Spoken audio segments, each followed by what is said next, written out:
Hello everyone and welcome to this modding spotlight featuring the Helicoprion by Garuga. So, the Helicoprion is of course one of the original ARK additions from ASC, and it's been in ASA for a while, but it would seem that Garuga has released a stealth TLC.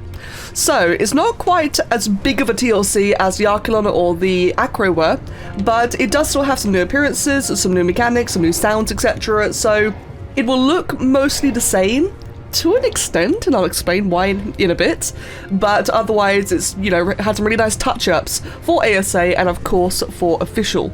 Now, like I said, he kind of uploaded this one sneakily, like there's been no patch notes, or at least no, you know, public announcement. So people are still just now figuring this out and realizing, wait, hold on, there's new things. And as a result of that, so I've known that this was going to get updated for a while now. I actually had a part to play in this back in June, so you're going to have to bear with me that there might be some details I've forgotten, but for the most part I think it's going to be quite, you know, good to figure out. Otherwise, Helicoprion. So, for those who are not familiar with the ASC version, or just Helicoprion in general, this is the happy little ratfish which is just chilling out in the ocean. This is a spawn in one, just for clarification, I'm on single player today, but it's an ocean spawn. I'm pretty sure it's spawned like anywhere. They can spawn in the shallows previously, so I'd assume they still would now. Anyway, these are very, very endgame. Really endgame, because the saddle is unlockable level 91, requires a smithy, metal ingots, fibre and hide, and the ratfish streets, which have a new icon now, are also level 91, requiring ammonite bile, giant bee honey, and tuso tentacles. This is a very late game creature, and for good reason. So, first of all then, the taming strategy has changed. The way that you tame these guys have changed. Previously, you'd just walk up to the ratfish streets, you'd passive feed it, and it would give you the ammonite pissed off effect, where it would spawn in a bunch of creatures and everything would aggro to you, and you just have to fight them off until the next feed. That is no longer the case.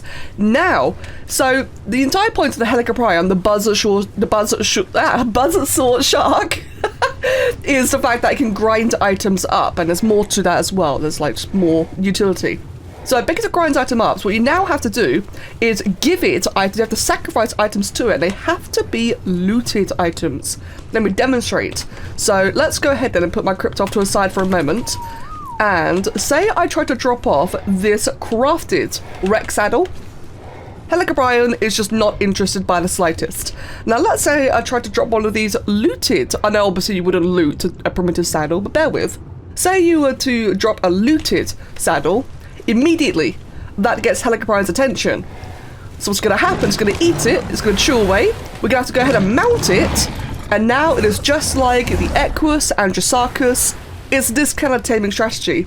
Though in my opinion quite a bit better, because in the case of Drosarchus, you have to really hold down your keys, don't you, and like you risk mucking it up.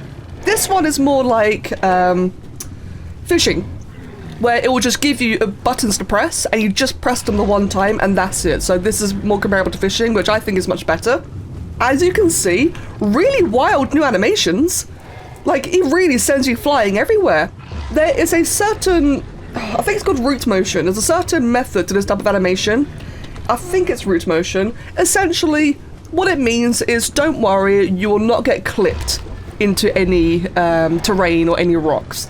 I couldn't explain why, because I don't do animations yet. I don't know how that all works, but it's all been taken into account, don't worry. When Helicoprion is struggling like this and thrashing about, you will not get yeeted into any terrain. And as you saw there, it was trying to buck me around, it got really tired out, and it allowed me to feed it, and thus we start the process again. So again, I'll give it a non-crafted, a looted item, just any item in general. I'd assume it takes a bit of a while. If during the thrashing, when you're held on, if during any of that it turns out that you pressed the wrong button, it'll buck you off like an Equus would, but it'll attack you afterwards. So you have time to, you know, figure it out. You've got time to register the abilities and press them correctly, so there's no rush. Oh god, it's beautiful though. I do believe I'm not sure if this is like because ASA is just nicer or not, but I do believe that Garuga has touched up the textures. I know he touched up a couple of pieces, like, or places, like the seam along the forehead is now completely gone. Everything's much cleaner. I think he might have rebaked it entirely. Oh, look at those spins. Like, doesn't it feel so lively? It's awesome. Which reminds me, actually, here's a subtle thing. So you're actually holding on to the Helicoprion's fin for dear life. So if I were to just, well, first of all, turn off the depth of field and just very slowly, now you won't really notice this in the actual gameplay because you're busy riding the bugger, but it does thrash around and your player is holding on for dear life and you will kind of thrash alongside with it. You'll kind of get yanked side to side, which is a really cool, subtle detail. I had to make sure there that wasn't gonna like miss the inputs. I'm not sure how long the inputs last, but it's enough to take my time, you know, while I'm distracted talking, I can still press the buttons. Look at him go! He's such a spinny boy. I love this. And any moment now, he should become tired. But like I said, this is like a nice, simple tame. Press E to feed. There you go. And that's another chunk done. This is now for 100. I'm on single player default settings, so at I'd assume 1 times taming, it is already a quarter of the way done. Now, I do believe that you can get more effectiveness from higher quality items. Let's go find out actually, shall we? Let's go find out. So, just for a bit of fun then, I'm on an Evo Giga. Let's go ahead and summon a couple of Alpha Raptors. And let's get some awesome loot. I mean, you know, you gotta have a bit of fun, right? Oh, that was... Oh, I should have expected the prime meat there. Well, there you go then. So I got a couple of pre-made items. I can't imagine the, you know, the cloth stuff being worth too much, but let's find out actually. Let's find out. So we've been using primitive... just 25 armored Rex saddles. So let's go ahead then and try out what it'd be like with, you know, just some basic quality stuff. So let's say I chuck out the pistol, the ramshackle pistol. So it's definitely interested. Now, like I said, Helicoprion is a level 91 tame. So I think it's safe to say that by the time you're ready to tame a Helicoprion, you're going to be drowning in loot. You're going to have so many loot from supply crates, from cave drops, from, you know, bigger alphas as well. Not to mention all the other mods coming out of the game, probably, you know, just more items in general, such as Gigantivus, or, you know, whatever. Oh, I nearly missed that one there. I wasn't paying attention. That was a quick spacebar. Yeah, so like I said, if you're worried about, like, getting the items required for this, it just requires a little bit of proactive hoarding. And I don't know about you guys, but whenever I'm playing, like I'm doing an actual playthrough, I hoard everything. I hoard everything I loot, except for, like, primitive and, you know, crappy ramshackle items like a pick. But otherwise, I'll hoard everything because when I eventually get the industrial grinder, you'll make a fortune. It's really worth holding on to. So in this context, Helicoprion is not just worth it for grinding the items in the blueprints, but also for taming it with. So, oh, it is now ready to be fed. And you see that? It put me next to the wall, but everything was fine. 38%, so 25% earlier, so that gained 13%. Yeah, I'd say it was pretty decent, actually. What if I were to try... Oh, not drowning. Try not drowning. And give it... I think that was a cloth piece there? Yeah, a ramshackle bow. Just something really, like, basic and not particularly great. And you know what? All things considered, this is actually quite a speedy process as well. The spaces in between feeds, I tell that by the time you dismount, or you fed and dismounted, and it's ready to take the next feed, I'd say it's only about 10 seconds. Which is really nice and straightforward, and I suppose that is also a good amount of time for you to, I don't know, get any items you need, or clear out any threats nearby. And in regards to taming effectiveness, it looks like that you lose a whole total of 0.1% between each feed, which really isn't much at all. This is basically a perfect tame. It's really cool seeing animations play out in such a shallow area. This would be a great test to see if it'll end up... if it would end up, you know, yeeting itself out of the water and killing itself. I thought it did for a second then, but no, he's just having a fun time. There we go. Yeah, that was really, really good, actually. And it is now at... Oh, hold on, what's that? I can't read.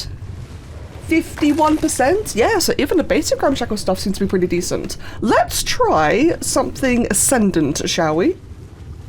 Okay, let's try a 134 Ascendant Giga Saddle.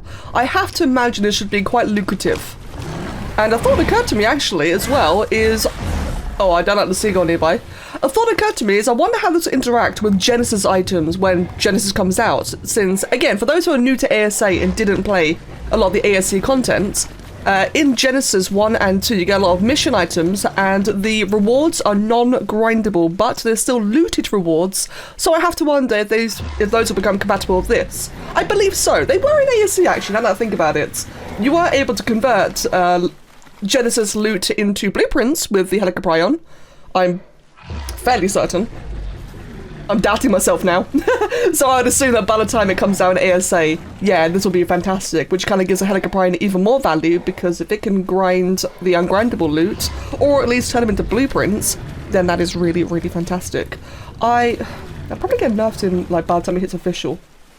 I don't know. I'm just talking out loud right now. It's all just fun things to consider. But otherwise, yeah, you can really see that for how incredibly dynamic the movements are. He was perfectly fine in the shadows. Okay, it's hit about 64%, I think? Yeah, 64%. So in the end, the Ascendant Giga Saddle didn't actually offer much of a bonus compared to the other items, so I guess you could just chuck whatever items you want at it. Which, I have to admit, is a bit surprising if my observation is correct there, so quality doesn't matter. That is a surprising thing, but at the same time, I suppose it's also quite forgiving in a way, because on the one hand, it's a very endgame creature, so by the time you get to it, you'll have a million loot, but on the other hand, maybe some people don't want to give away or sacrifice good loot, so I guess I can kind of see that's a bit of a player-friendly mindset. Either way, let's finish off taming this. I'm at 77% taming so far. Let's go ahead and chuck a really crappy apprentice cloth shirt, because why not? And after that, we are now at 90%, so it does seem to be about 13% affinity per roughly. You know, it really is the simplest things, but I really do appreciate how you only have to tap the inputs, you don't have to hold on to them for a long time. And then it might seem like a minor difference, but, you know, in the actual, you know, in the heat of things, just being able to tap makes a big difference. But otherwise, here is our brand new Helicoprion. What a beautiful, beautiful boy. What's that then? I've got the buff Divine Spiral. Let's go ahead and check that out real quickly then. Ink and Bile Immunity, Armor Penetration, Extra Durability Damage, Bonus Damage to and Reduced Damage from Squids. So, there is a fair bit to check out of Helicoprion. Now, obviously, as a lot of people know, is the blueprint maker, and I'd like to talk about that probably last-ish. Not quite last, but there's a few things to check out, and I feel like there's a couple of features of Helicoprion that some people, me included, tend to gloss over, and this guy's quite useful for. So first of all, general damage. It now has turn-on-place attacks, which is really handy. You'll also notice that the sounds are very different as well, so it has had some large changes made to the sounds, which I personally do much prefer these new ones. They sound much more natural. I'm just left-clicking right now. And what about the right-click? I think the right-click's a tail slap. Yeah, it's a tail slap and a stun. So Helicoprion actually stuns things. Now, I doubt to the same capacity as Baryonyx, especially as, now that I think about it, ASA's got CC reduction, but makes a big difference though. C, X, Control, Q, R. Yeah, otherwise that is basically it in terms of abilities. It does just have the left-click melee, turn on place, and the right-click tail slap and stun, which also does like a fair bit of damage by itself as well. So, the Helicoprion currently does about 115 damage, so what if I were to summon in a Dunkel? Here we go. Do I still do the same amount of damage? Okay, no, so on the Dunkel, I do still do like the standard amount of damage, although I can still stun it all, which is great because I just got attacked by a horde of Manta, and the fact that I can stun these guys as well is fantastic. Okay, yeah, so it doesn't quite have the armor piercing. I'm not sure to what extent. Maybe it surpasses saddle armor. That would make sense. So I can see this having a bit of PvP application as well, perhaps. But more. Oh shit! My God, I did not expect that. Is that a alpha? I wasn't expecting. Well, that's a teaser for something that's yet to come. We're not supposed to see that yet. Okay, well let's just... Oh, that's a point! The tail slap does torpor. Hold on, actually. Torpor? The Moser is incomplete. I must stress. I was not planning on that happening. Moser's incomplete. But hey, Helicoprion does a lot of torpor. Oh my goodness, that guy really snuck up on me out of nowhere. I was wanting to talk about ammonites and tusos. So, as we all know, that when you attack an ammonite, it gives you that debuff that aggroes everything to you. So if I were to attack an ammonite now... Oh, I killed it too quickly. Let's try that again. Yeah, here we go. So we have an ammonite here, and if the Helicoprion were to now attack this ammonite, it should not trigger that big angry debuff. Oh wait, hold on. And yeah, perfectly fine. So this means a safe alternative to farming ammonite bile, which is handy because, as we saw earlier, the Helicoprion's ratfish treats requires ammonite bile. So of course you'd have to, you know, get your first batch the hard way, but once you've done that, it'll then allow you to, you know, get more easier over time. And if we were to get a tuso, here we go, big old scary tuso. I don't believe it can grab me. Let's find out. It's tickling me right now. Can you grab me? Don't think so. It's not trying to though, so we'll find out. But it deals significantly more damage. That is a lot more damage. The Helicoprion is the tuso killer. This is going to be especially handy. Why don't you do anything? This will be especially handy in Ragnarok. As you'll remember, Ragnarok has a squid trench. I would assume that would remain to be the case here again as well in ASA. Also immune to the oil cloud as well. Yeah, that's fantastic. That's going to make such a difference. And from that, I got all the standard things. You know, I've got tuso tentacles. I've gotten oil, substrate, black pearls. Yeah, the tentacles again will be handy because, you know, again, you need them for the ratfish treats. So getting your first Helicoprion might be quite the task, but as soon as you get your first one, getting subsequent ones after that will be much, much easier. Which is something I really enjoy about some of these mods lately. Helicoprion, same with Mutabara as well.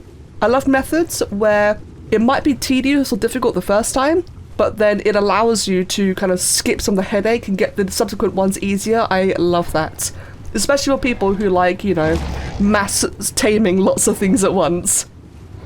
So I just realised I was a bit too eager to jump into talking about some of the, you know, less talked about utility of Helicoprion, and I kind of forget to even look at the model or the animations and such. So, Helicoprion, I'm fairly confident that Garuga had done a fresh bake. So while the details are more or less the same, they're just crisper and cleaner, with a couple of little changes here and there, overall just polishing it up. So Helicoprion's got the same appearance as before, and a new variant, but otherwise for the most part it is what we are familiar with. In terms of animations, I think again they are probably just the same ones but cleaned up. It's been a really long time since we checked this out, so I am probably forgetting a couple of details. I'm really sorry. But like I said, just everything is more polished. It's just, you know, better fitting for ASA, more up to Garuga's current quality standards, and looking really good. Sounds have also been modified. Sounds have been improved significantly, in my opinion. It's a bit quieter. General mobility and movement, its attacking feels much more enjoyable. The ability to have the turn-on-place attacks made, you know, fighting little things and big things like the Moser, like the Ammonites, or the Mantas earlier, it just feels better to use this guy in combat. I remember in ASC it felt a little bit clunky for me personally, but in ASA it feels smooth. Now then, some obligatories. So, the eye texture, as you can see, it's got a brand new eye texture, and it does actually glow from a distance. So if we were to quickly... first of all, just pause and just go into like nighttime. It's got luminescent eyes, and the eye texture overall was actually by me. So a bit of a funny thing actually. As you can see in this footage right now, even though the eye textures are very much a 2D thing, for some weird reason I just really like doing them in 3D. I don't know what, I think it's like just the brushes and such. I'm more familiar with ZBrush, and I actually really like painting and texturing.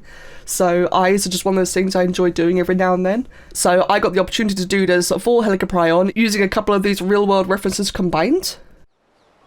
And then of course we had the saddle. This has been a hard secret. Loki and I made this saddle all the way back in June. So the Archelon saddle was our first project of Garuga. This Helicoprion saddle is actually our second one, and then of course Edmontonia more recently is our third one. This has been a hard secret. I am so proud of this saddle. So altogether, if I remember correctly, I believe I did all of the general frame of the saddle, so all the wood, how it curves along the body, trying to make wood curve in, you know, to match the contours of Helicoprion but still feel straight and sturdy was actually quite a challenge. It was a fun challenge, but it was an interesting one. I did that. I'm fairly certain Loki did all of these straps and of course all of the ropes, which wrap up around the Helicoprion really nicely, feels very stable and secure. Of the concept art was done by Charizard as well. Charizard does amazing concept arts and very helpful. Otherwise, I believe I did all of the barnacles, the barrel, the dodo with the eye patch, which is a really cute little touch, the bones, the treasure chest, I think, the tuso tentacle back here because, you know, Helicoprion's a tuso hunter. Fitting to have a tuso tentacle part there, along with the ammonite shell over here as well.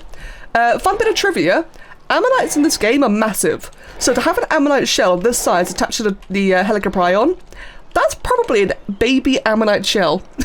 So enjoy that little bit of trivia. I also made this, the sextant. I went far too hard. I really wanted to capture this item properly. It's just such a cool little like nautical measuring tool. I think it's a measuring tool, or you know, observation or whatever. And it was just, I actually went like kind of hard on this. Opened an entirely new project, like a new project file in ZBrush, just to make this independently. And otherwise, Loki did the chains, she did the, I keep forgetting the word, the anchor. She did the scroll cases here. I did a little patterning on the tips there, but she did the scroll cases and the pliers over there. And this sort of container of harpoons and the wheel. I don't think I'm missing anything. And then of course I did all the high poly details and everything, including the items I just listed. So I did all the high poly details, Loki did the retop and texturing, and of course Garuga did all the hard work of rigging, animating it, making it fit to the model, making sure that everything works and, you know, is awesome.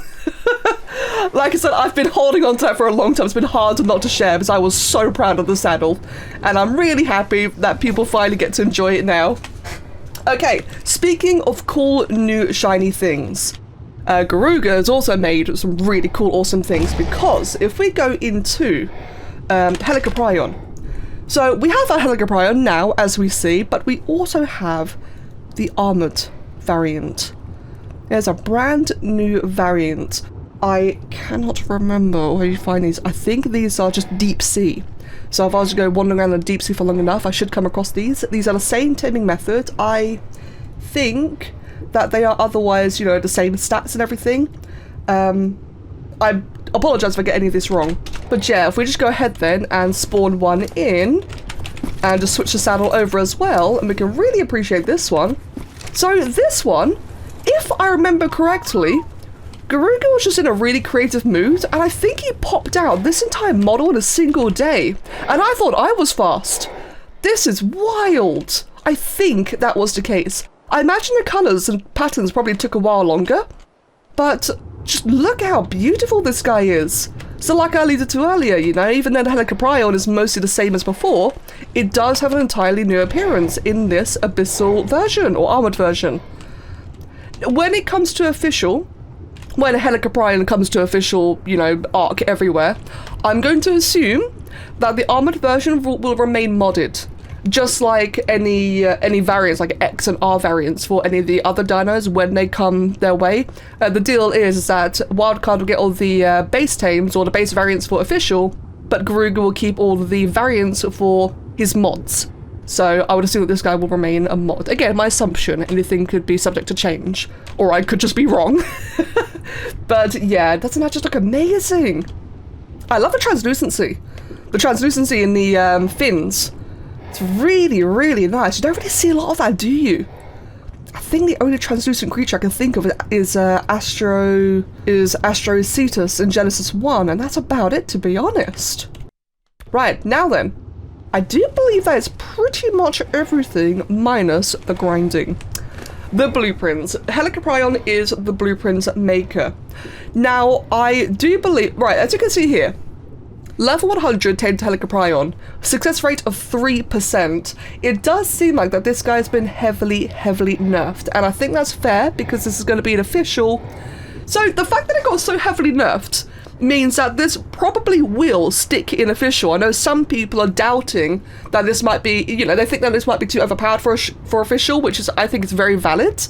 But the fact that it got nerfed so hard, maybe this actually will be an official. I don't know. But that seems like a fair assumption. But essentially, the success rate just means that if I were to give it an item and grind it, it will try to grind it to a blueprint and it will give some resources back as well. And it'll have a high chance to fail. So after giving it, what was that, 88 levels, I just give it 88 levels, it's still only at 25%. I'd assume you could probably mutate it, I'm not entirely sure. But either way, yeah, no, so if I were to now try and convert this item, so a ramshackle build will take 40 seconds. Let's give that a go then, shall we? And of course I can't mount it or do anything with it in the meanwhile. I like how it still has the machining sound. I will warn, it's a little bit loud, I'll turn it down in the video, but it sure do be having that soaring sound. Okay, 5 seconds left. Are we going to get a grind or a fail? It failed. It has the sound still. I thought I was going to get rid of that sound. So it still has that funny, goofy sound. But it did indeed fail. That's a little unfortunate, so I didn't get any resources either. I wonder, I feel like I'm forgetting something. If I give it another item, am I forgetting anything? God, I really feel like I am. No, I guess I really is, isn't it? It is just a case of whether it breaks down the item. Yeah, so that is, of course... Oh, there we go. Primitive hatchet will just be 10 seconds. Hey, we're going to win the 1 in 4 gamble. Oh, my scuba just broke. Are we going to win the 1 in 4 gamble? Let's find out. No. It broke my equipment. You meanie. Actually, I wonder, something I could be forgetting is, what do the baby proportions look like? This is something I keep forgetting to check in every video. I'm so sorry. What do the baby proportions look like? I'm not going to spend the time breeding because... you know, I've got to do things, but it's baby. It's just longer. Oh my god, it's so long. I love it. What an absolute little friends. Otherwise, I do believe that it's pretty much everything in regards to Helicoprion. I really feel like I'm forgetting something, and I'm so sorry if I am, but I do believe that's pretty much all of the, you know, the new changes and such, which I think is fantastic. It's nice to see this guy, you know, brought up to ASA and Garuga's new standards. It really feels fantastic. It feels great to fight with, and again, I look forward to this in Caves and in Ragnarok. And if it turns out that any major changes occur when it comes to official, I'll make another video then. But until then, yeah, enjoy the awesome new Ratfish. Right then, I'll wrap it up here then. So thank you all so much for watching. Really hope you've enjoyed it, and I hope you enjoyed the new Helicoprion. And as always, I'll see you all again next time. Take care. Have a wonderful day. Cheers.